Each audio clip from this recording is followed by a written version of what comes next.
Even though at that time there was only 150 cases in the world, nevertheless, they knew it was going to be an emergency. By the way, novel means newly discovered, means never seen before, means COVID-19 didn't just come crawling out of the woods. Kind of makes you wonder, where did it come from?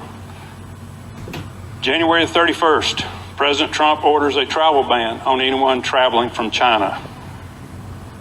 4 days later, January the 4th, the Centers for Disease Control decided not to use the World Health Organization's COVID-19 test kits. They didn't think they were good enough, that we had to come up with our own. So CDC made their own test and they were defective, had to pull them all off the market. CDC got out some new tests by the end of February, but then there were backlogs taking 1 to 2 weeks for people to find out whether they had it or not. By the way, you may not remember this about my resume, but before the Lord rearranged my life, I was planning on being a doctor. I was a pre-med major at the University of North Georgia College, majored in biology, minored in chemistry. So I went to the CDC website and looked at those test instructions to see what all was involved in doing a coronavirus test. And listen to this. This is a quote from the CDC website. A positive COVID-19 test does not rule out bacterial infections or co-infections with other viruses. Even COVID-19 may not even be the definite cause of the disease. Still, report all positive cases to CDC. Now, in layman terms, what that means is a patient may actually be sick with seasonal flu or pneumonia or PD, something else. Molecule of COVID-19 DNA in their swab of their throat or their nostrils, then you're going to report that to CDC as a positive case. Well, one of the things that does for you is it definitely pumps up the numbers to make sure that everything that happens out there in the medical field is a COVID-19 case. Well, anyway, the next day, February the 5th, Donald Trump was acquitted on the charges of impeachment. So all this time we've been watching news about this impeachment, and we knew nothing about this COVID-19 thing that was going on out there in the world. So March the 11th, the World Health Organization officially declared the COVID-19 a global pandemic. March the 14th, the Associated Press announced that volunteers in Seattle were given the COVID-19 vaccine. Wait a minute. That was made by Moderna, where we heard that name before, and it was approved by Dr. Fauci's National Institutes of Health. And wait a minute, that's less than 2 months. I thought Dr. Fauci earlier said it takes at least 12 or 18 months to get a vaccine ready for trials. So something's going on there. Anyhow, March 15th, President Trump declares a state of emergency in the United States for COVID-19. And that's when we begin the social distancing, setting 6 feet apart, standing 6 feet apart, no meetings with over 10 people. On March 31st, Bill Gates wrote an op-ed in the Washington Post saying the United States missed the opportunity to get ahead of the coronavirus, so we need to shut down the U.S. economy for at least 10 weeks, which would take us to the end of June. And a week earlier, Bill Gates did a TED Talk interview where he said that once people of the world learn to trust science to solve a pandemic, maybe they'll be ready to trust science to solve climate change. And it kind of makes you wonder, where are we going with this thing? And so now we've moved on in our television narrative. Now the narrative is whodunit.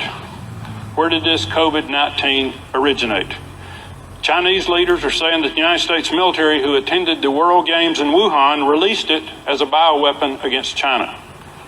American leaders are calling it the Wuhan virus and saying that the Chinese released it out of their virology lab in Wuhan in order to affect the world. The truth is probably up in there somewhere. But the trouble is, it's classified. And we will not know the truth for 40 years until it's declassified. And at that point, I will not care. Bottom line, this novel coronavirus, COVID-19, is a manufactured crisis designed to deceive people to accept a radically different world than you and I are used to living in. Now, don't get me wrong. Don't go out of here and misquote me. I'm not saying that people don't get sick with coronavirus. I'm not saying that they don't even die with it. The only thing I'm saying is, according to the Centers for Disease Control, who keep up with all these diseases, in an average year in the United States, there are 39 million cases of flu. 39, that's 10%. 39 million cases of flu, and between 30 and 60,000 people die. And I've been living on this planet for 63 years now, and we have never shut down the U.S. economy over that big of a threat and that many deaths. But here we are, for some reason, the powers that be have chosen to shut down America over COVID-19, which we've already said they're cooking the books on it. But right now, they've only got 70,000 cases against 39 million cases every year between flu and COVID. And also today, they've got it jacked up to 35,000 deaths, but still that's considered a low flu year. So once again, why did we shut down the economy? I believe we are being deceived and manipulated. And the question is why are we being deceived and where are we going with this? Well, according to the prophet Daniel and the apostle Paul, the mystery of iniquity is already at work. We're watching people who have been deceived by Satan because they rejected the Lord Jesus Christ, and they're changing Christian customs, culture, traditions, and laws all across our land to prepare the way for a future Antichrist. I don't know if he's right around the corner. I don't know when the Antichrist will appear, but nevertheless, the stage is being set. And we've seen a lot of changes just in the last month. As Rahm Emanuel, the former mayor of Chicago and former White House chief of staff under President Obama, used to say, you never want a serious crisis to go to waste. And brothers and sisters, they're not wasting this one. We have watched our leaders transform this COVID-19 coronavirus from being just another virus into a crisis, into an epidemic, into a public health emergency, into a global pandemic. Now, I want you to stop because, again, we get caught up in the day-to-day 24-hour news cycle, but stop and think about all the changes that we have accepted in about a month's period of time. We'll start off with the first thing they had to do, and that was to verify the power of the press. Make sure that those 5 corporations that control 90% of what we see and hear in the media still have the ability to put everybody in a panic. And of course, we're talking about CNN, Time Warner, ABC, Disney, Fox, News Corp, CBS, Viacom, NBC, Comcast. These networks bring on experts whose job it is to convince us that we need to give up our liberty or we're all going to die. They bring on globalist experts who explain that global problems require global solutions. I've heard that a half a dozen times, sometimes daily. They tell us the world is too complicated for any nation, even something as great as the United Nations. We can't fix this by ourselves. We need a one world solution to our problems. They bring on experts who tell us that we need to quit being ignorant and listen to science, listen to the experts, listen to the technocrats. They alone know how to fix pandemics. They alone know how to fix climate change.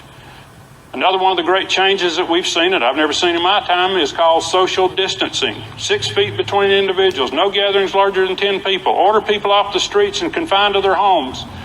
This is a trial run at martial law, but it turns out they never needed martial law because most Americans submitted voluntarily. But governors have ordered up police, deputized government workers, and have deployed National Guard just in case we, the people, get sick and tired of this and rebelled. And to further add to the rumors of a police state, our governor in Georgia set up a telephone hotline so you can call and rat out your neighbors who are not complying with lockdown orders. That sounds more like Russia or China than it does the United States of America. The next big change is crashing the capitalist economy. Following these social distancing guidelines, we have watched 22 million Americans lose their jobs. We've seen the stock market drop 10,000 points. We've seen our retirement savings vanish and go down the drain. We've watched the government take charge of the means of production, which is a classic definition of socialism. We got the government using executive orders, loans, and grants in order to pick which businesses will win and which businesses will lose.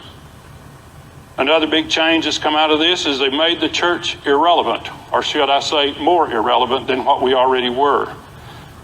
In times past, when America went into a crisis, they would call the people of God to pray. That's not what we're hearing now. We're hearing we need doctors, we need scientists, we need people to tell us how to do this. We don't need God, we don't need churches and prayer. Churches are listed among non-essential businesses. Pastors are not allowed to visit sick members in hospitals or nursing homes. The Christian tradition of handshaking with the right hand of fellowship is forbidden. Churches are not allowed to assemble, which is a violation of our First Amendment right, freedom of assembly and freedom of religion. Not to mention it's also a violation of Hebrews chapter 10, verse 25, which says, do not forsake the assembling of ourselves together. Our sermons and our Sunday school classes are forced online, which means that all of our words are being saved and stored in the National Security Agency's new and huge data center in Utah, which, as long as we have a government that's okay with Christianity, is okay. But what if our new world government is more like China? Then our very own words will be used against us in a criminal trial. So NSA, if you're listening, there it is. And so now the government is offering free money to churches. Never mind the fact that using taxpayer money to prop up churches who are in debt is a violation of the First Amendment of the United States Constitution. As our minister of music, Derek, often says, with the shekels comes the shackles. Whoever takes government money will ultimately take government regulations. And I don't think we want to do that at North Lake, at least not on my watch.